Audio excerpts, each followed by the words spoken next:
Saludos. Titulamos este vídeo Mudflood, las aguas de arriba explicadas. Cosmos Tierra Toroide número 120, ABC número 26. Estamos haciendo este vídeo a fecha de 30 de agosto del año 2021 en situación, como ya sabrán, de ataque de una agenda. Y nosotros tenemos que seguir liberando conocimiento porque estamos convencidos que el conocimiento es parte de la conciencia y la conciencia es lo esencial. Toda esta creación está realizada por una conciencia, dijésemos así, la conciencia de las conciencias, y se proyecta en nuestro interior, y por eso también nos dice, a veces, no nos deja dormir nuestra propia conciencia, pues eso tenemos que evitar, que por muy oscuro que sea el exterior, tenerle más temor a nuestra propia conciencia, porque eso sí es más verdadero. El poder estar a gusto con uno mismo. Evidentemente esto es difícil en estos momentos actuales, pero es lo que nosotros tenemos que seguir incidiendo, porque nosotros sabemos que al final siempre la luz de la verdad siempre triunfa, aunque durante un tiempo pues esté oscurecido. Entonces, nosotros en este vídeo que vamos a ir desarrollando, estamos desarrollando el tema que habrán visto ya para algunas personas sorprendente. Nosotros estamos afinando constantemente nuestra interpretación y nuestro conocimiento de esta realidad. Podemos decir nosotros si queremos compartir para que cada persona pues adquiera el conocimiento esencial, porque realmente lo que nos falla es precisamente el que estemos, dijésemos así, totalmente apartados de la verdad, y la verdad es importante, porque la verdad es saber que nosotros formamos parte de un centro, de que es lo máximo, es decir, la máxima realización del creador o de la fuente, como quieran llamarlo. Entonces nosotros por eso hacemos estos vídeos, quizás ahora pues de forma ciertamente algo precipitada. Entonces vamos a seguir con ejemplos, como estamos hablando de las inundaciones de barro o Mudflood. Vamos a dar otro ejemplo para las personas que no sepan, que sean nuevos en este tema. Después vamos a recordar la causa esencial, que nosotros decimos la causa esencial es que se rompe una tensión creativa, y entonces acude el agua y el agua realiza transformaciones y se produce barro, y entonces eso es la causa sencillamente y profundamente de estas elevaciones del terreno, podemos decir así, porque es barro que sube hacia arriba, mientras que otra parte, pues por supuesto equivalente, pues será en relación será que baja, evidentemente. Y entonces estamos diciendo que vamos a seguir en este punto de las aguas de arriba y las aguas de abajo, porque nosotros dijimos en el vídeo anterior que las aguas de arriba en realidad son las antípodas, y esto para la mayoría pensamos que tiene que resultar sorprendente, pero al mismo tiempo es totalmente coherente con toda esta realidad. Queremos siempre recordar esta serie que nos da, podemos decir así, el mayor conocimiento y el mayor empoderamiento de nuestras realizaciones, poniendo sobre todo esta serie de 1 a 11 vídeos, Cosmos Tierra Toroide, descripción breve 1 a 11, CTT 105-115, porque ahí realmente nos da un resumen que nos puede hacer incrementar la conciencia realmente en todos los puntos, y que cada cual pues con esta base pues vaya completando pues su puzzle de comprensión. Entonces hemos dicho que vamos a presentar imágenes de este Mudflood. Han visto en algunos vídeos anteriores cómo en sitios planos, podemos decir así, calles de grandes ciudades, pues los edificios suben un nivel porque es una inundación que se produce de lodo, pero también dependiendo del sitio, de la ubicación y del terreno y del entorno, pues así será el tipo de inundación de barro. Entonces ahora vamos a presentar aquí a Kilistra. Kilistra es un sitio arqueológico, podemos decir, de Turquía, que entonces queremos ya que vean esta primera parte donde se produce esta inundación, que aquí lo que ha sucedido, al igual que nosotros ya expusimos en un vídeo en Bobastro, que como es un terreno inclinado, pues entonces no se ve tan claramente que te suba el nivel, sino lo que se ve principalmente es que este barro cubre pues una ciudad realmente, una ciudad ahí. Pero entonces ellos lo tienen interpretado como que es que les dio a los seres humanos de esa época una cosa totalmente absurda, les dio en las mismas montes, en las mismas montañas, pues ponerse a cavar y a tallar dentro una ciudad. Eso es absurdo totalmente, pero es la explicación que le dan. Entonces pueden aquí pausar y leer algo sobre esto lo hemos cogido de algunos de estos comentaristas que postean en Facebook y otras partes, pues un resumen muy bueno, que es el resumen oficial. Nos dice que el asentamiento tallado en roca, porque se creen que esto está tallado en la roca en vez de ser inundado, fue probablemente fundado en el siglo II a.C. Los restos de la antigua Quilistra están dispersos por toda la zona de esta moderna aldea de Gojur. Entonces nos dice que entre las salas de roca, pues ahí se encuentra todo tipo de iglesias, de capillas, de cisternas con agua, de cuartel militar, de torres de vigilancia y bodegas. Claro, porque era una ciudad realmente, no es que le ha dado a la gente por hacer cavar eso aquí. Entonces nos dicen que todas las habitaciones tienen sistemas de ventilación y agujeros asegurando su iluminación. Y algunas de las viviendas antiguas todavía se utilizan como tiendas. Claro, se utilizan porque ahora han cavado, han despejado algo y la han utilizado. Pero entonces lo que nos interesa a nosotros, ya veamos una vista pues de lo que decimos nosotros, ha venido el lodo y ahora entonces ha inundado todo realmente. Y entonces después, posteriormente, pues algunos han cavado y entonces han cavado y han encontrado, pues enterrado pues esa ciudad. Pero lo que es absurdo que nos digan que es que estaba así y la han tallado ahí. Entonces queremos que para nosotros esto es un indicio de inundación de barro, pero aquí, como estamos diciendo, pues no se ve tanto que el nivel ha aumentado, sino lo que se ve es que el barro ha cubierto, como están viendo aquí. Nos dicen que si tú lo ves desde fuera, pues parece un roca natural, pero si tú profundizas en cualquiera de estas viviendas, pues entonces realmente te das cuenta de que esto era pues unas viviendas pues que te chocan mucho en relación con el exterior, pues por supuesto porque el exterior es el que ha venido después y ha cubierto. Entonces queremos que vean que aquí ya se está viendo cómo ellos han tenido ahora que cavar aquí para quitar este amontonamiento de lodo petrificado que se ha formado tan sencillamente, pero no es que ellos le haya dado por construir de esa forma. Eso no tiene ningún sentido. Y al mismo tiempo, fíjense también que incluso si están viendo aquí, ven que existen pues toda una serie de huellas, como de huellas de algo que ha habido ahí antes. Y evidentemente, ¿qué pasa? Que también se dedicarían a hacer este tipo de hendiduras que no tienen ningún sentido. Pues no. Sencillamente estos serían marcos y serían a lo mejor vigas donde habría de madera o de hierro precisamente, y entonces al quedar todo sepultado y después descubierto, pues han quedado estas huellas que están ahí. Y después, si sigues ahondando como aquí, pues llegas a las habitaciones, alguna de esas habitaciones que estaban, habitáculos, que era una ciudad realmente. Y aquí se ve muy claramente, porque esto es otra vista, desde otra parte, que está viendo toda esta parte que ha llegado el lodo, ha invadido, y claro, las mismas viviendas pues han hecho que se quede ahí petrificándose ese lodo, pero o incluso otra misma parte, como están viendo aquí, estos son también petrificaciones, pero esta parece que ha sido menor, incluso podemos averiguar formas físicas que se están viendo que son edificios que se han petrificado realmente, porque aquí parece que el lodo no fue tan apelmazado, podemos decir aquí, pero que para nosotros esto es muy claro, pero te lo tienen silenciado. Fíjense aquí claramente cómo se ve que toda esta parte ha sido posterior, ha llenado, y ahora tú has descubierto lo que tú ya estabas aquí cavando y con cincel, etcétera, etcétera, para obtener este acceso. Pero lo que es absurdo que teniendo toda esta parte tú te se ocurra hacer eso ahí. Y ahora si vemos el interior, pues en el interior evidentemente pues son viviendas y son de esa época que creemos nosotros, de la antigua Tartaria, porque estos son arcos de herradura, que como ya saben que todo ese mundo islámico y toda esa arquitectura está relacionado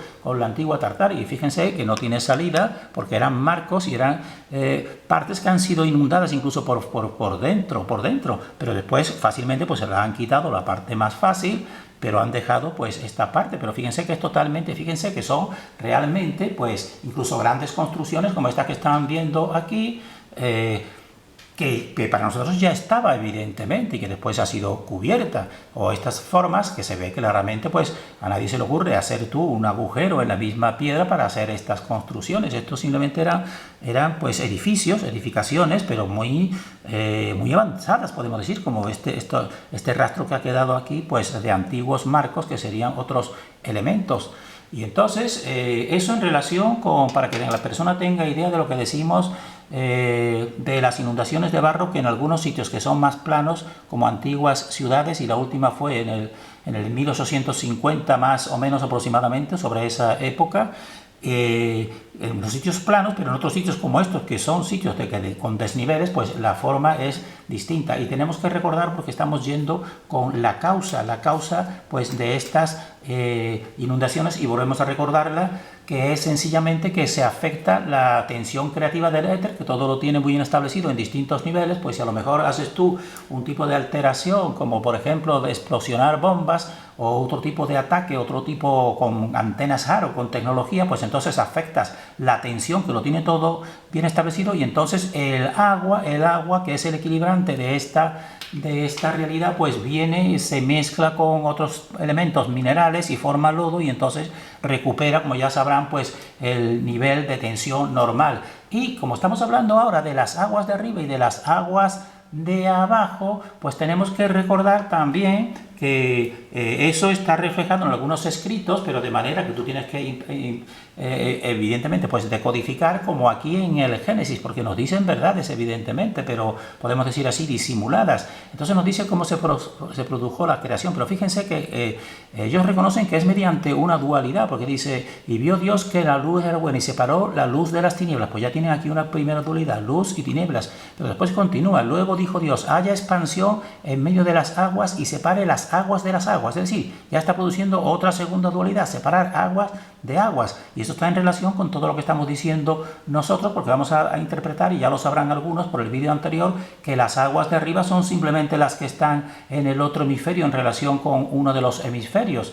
Y entonces, pero es importante que vean aquí como incluso emplea palabras que son coherentes realmente. Dice, e hizo Dios la expansión y separó las aguas que estaban debajo de la expansión de las aguas que estaban sobre la expansión. Fíjense que nosotros llevamos desde el principio diciendo que el éter es realmente como si tú inflas un globo. Eso es una expansión, pero cuando se produce esa expansión, pues se produce de forma polar, siempre de forma dual, porque tiene que equilibrarse un polo con el otro. Y entonces por eso aquí están las aguas de arriba y las aguas de abajo.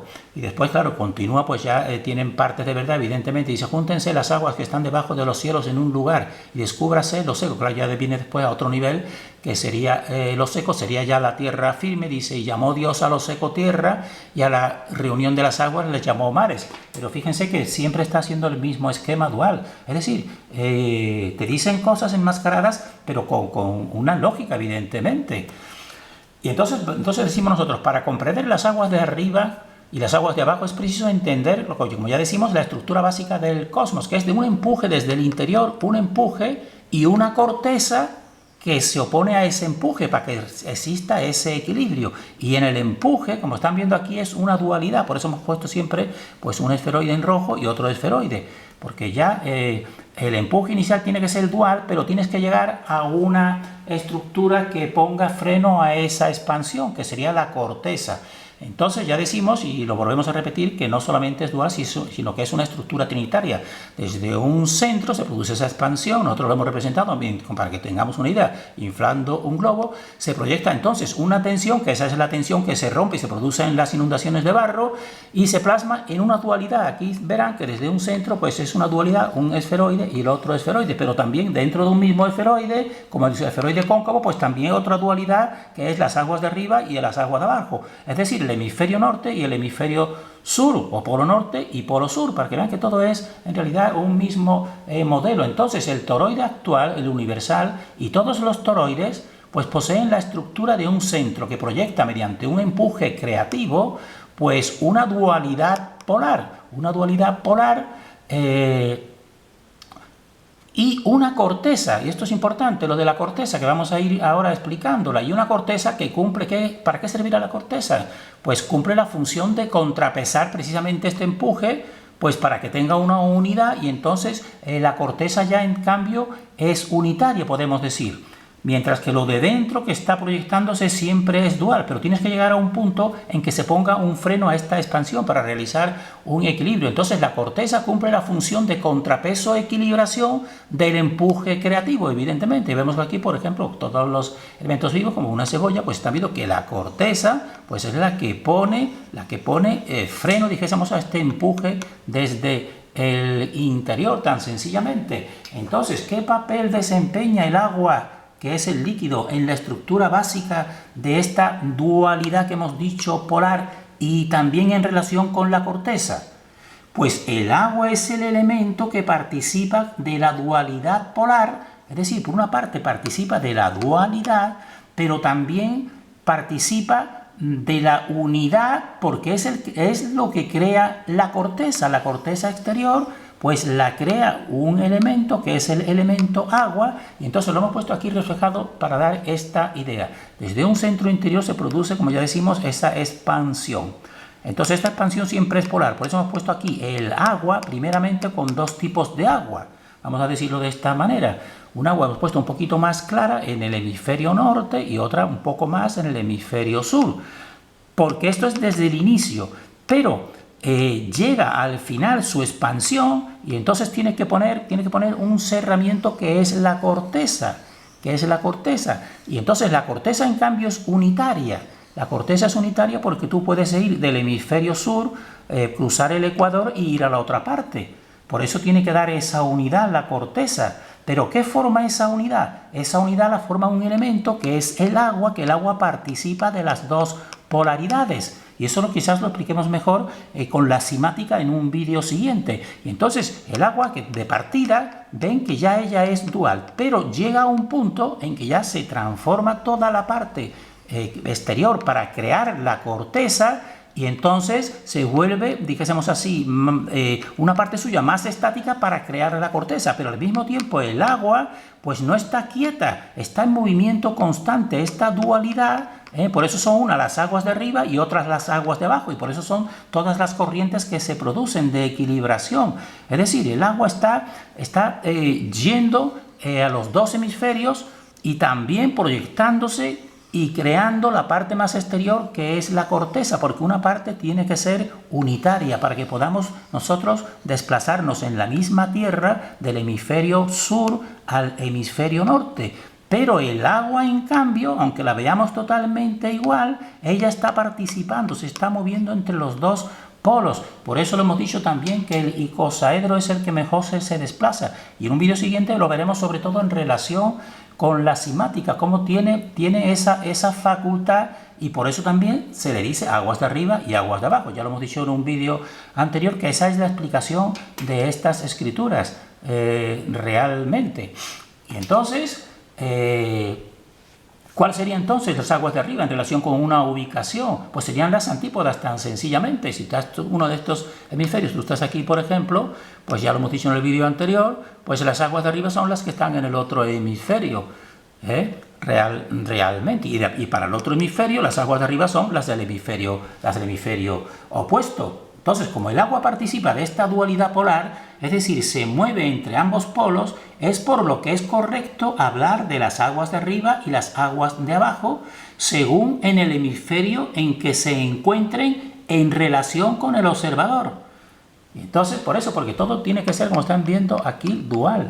Pero tiene que haber, dentro de esta dualidad, tiene que haber una unidad que tiene que, que es la unidad de la individualización también, que es la corteza. Y entonces tiene que haber un elemento intermedio que relacione la dualidad con la unidad de la corteza, y por eso se forma. Y eso se forma en todos los frutos, y nosotros lo vamos a ver ahora, porque mediante la vida de este cosmos tierra toroide, pues todo lo que son elementos vivos te sirven para representar todas sus partes. Y ahora esto que estamos hablando, pues nosotros, por ejemplo, lo podemos representar aquí en un elemento vivo, para que vean cómo sería. Entonces, un elemento vivo es un cacahuete. Entonces, este cacahuete tiene esta corteza y varias cortezas interiores, y la corteza es lo que le da la individualidad, al igual que las personas. Las personas tenemos nuestra piel y tenemos un campo etérico que nos da nuestra individualidad, pero entonces tenemos que ver que dentro de ella pues se produce una dualidad, como vamos a ir viendo, siempre dos partes. Y ahora ya, como está seco, no veremos el movimiento del agua o del líquido que tendría, que le podemos decir un tipo de savia vegetal. Ese tipo de savia vegetal es la que partiendo de esa polaridad, pues ha creado esta corteza. Entonces, cualquiera puede coger este tipo de elementos, como por ejemplo cacahuetes, o como almendras, o como habas, etcétera, que te dan este ejemplo muy claramente. Entonces, fíjense, está la corteza que da individualidad, pero dentro, si analizamos cualquiera de sus partes, vemos que sigue teniendo la semilla otra cortecita que también es unitaria. Pero ahora, si nosotros le quitamos la cortecita, como están viendo y lo pueden hacer, pues ya verán que tiene la dualidad. Ya verán que esto es una dualidad aparentemente, pues que ya está fijada en un elemento físico, pero si lo cogen, fíjense que esto siempre son dos partes. A partir de un punto central, pues se produce esta dualidad. Entonces, esta dualidad es el líquido la que lo ha ido formando, moviéndose en la dualidad y después llegando a la corteza, que es la parte más exterior, y entonces se rodea y ya da la individualización. Para que vean que todo el modelo de Tierra, cosmos, toroide, no es solo de todo del espacio y del cosmos, sino de toda la realidad. Toda la realidad son fractales en distintos puntos. Al igual que cualquier planta, ya verán que la parte esencial es la trinitaria. El tronco, las raíces y las ramas. Realmente, pues ahí está esa trinidad formando todo. Y entonces nos interesaba ver que entonces todo esto, ¿quién lo ha formado? Pues este elemento era un elemento vivo que el líquido que llevaba por dentro, que es la savia, ha ido sirviendo de equilibrante y de formador de la dualidad, primeramente partiendo de esta dualidad y después formando la corteza exterior que contrapesa el empuje del éter y la tensión. Y cuando se rompe esa tensión, de modo sobre todo artificial negativo, pues es cuando se forma este mismo agua, este mismo líquido, pues interviene y produce las inundaciones de barro que vuelven otra vez a restaurar una tensión como la que le corresponde a la fuente, porque a la fuente al final ella es la que se impone y nosotros confiamos en que estamos seguros realmente que las personas que sean fieles a su propio interior, porque todo esto viene del interior y el agua viene del interior, como están viendo, hasta llegar a la parte más exterior, que es la parte más corteza, pues serán preservados. Y esto es lo más importante. Terminamos deseando para todos fortaleza en este ataque de esta oscuridad y regocijo en descubrir que la verdad es simple y profunda.